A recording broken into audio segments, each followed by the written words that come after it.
All right, surface area of a cylinder. Now, with a cylinder, you can get two different types of cylinders. You've got the open cylinders and closed cylinders. If you think of it like a tube up there, or like a can of baked beans, if you will, like that one.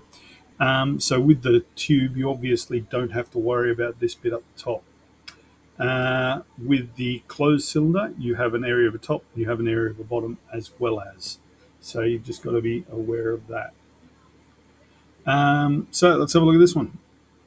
It's a closed cylinder, so it means we're going to have a top and a bottom.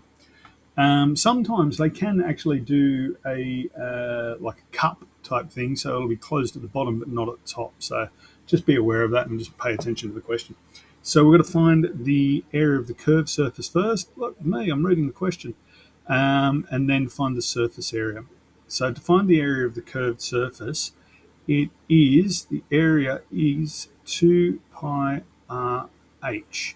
Because basically, if you cut open a can and rolled it out, the actual curved surface of the can just becomes a rectangle.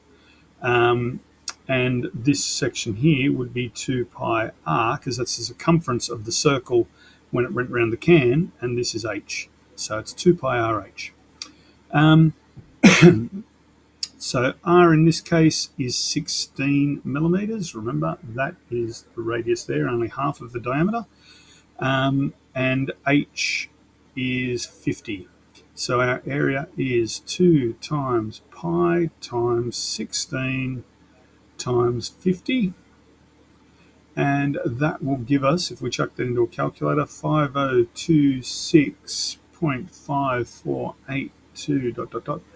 Now this one wants us to do it like we can do this to one decimal place or whatever. We're going to do it to two decimal places, so we'll go approximately equal to 5026.55 square millimeters. So that's the closed surface. Curved surface. Area of curved surface is 5026.55 square millimeters. I'm going to put in 2dp there because they haven't actually asked us to do it to two decimal places. We've just chosen to.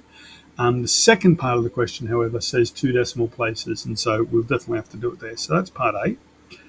And now part B, we have to do all of it. So we've already got the curved surface.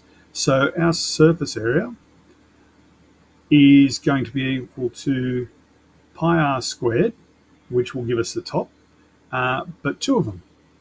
So it's going to be 2 pi r squared plus the curved surface, which was 2 pi r h. So we've already done that part.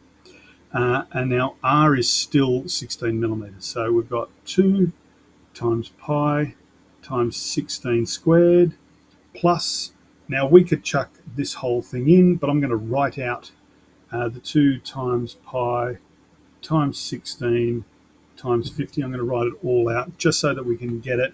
Because we've now turned that into two decimal places, it's now an approximation.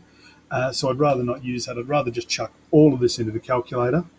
And it will give me 6635.0436684 dot dot dot.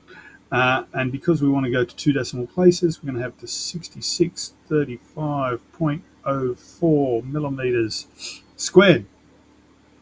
So it is surface area of cylinder is 6635.04 millimeters squared. So once again, pretty straightforward. Just work out what your flat faces are, or what your faces would be if it were flat, and add them together. Done.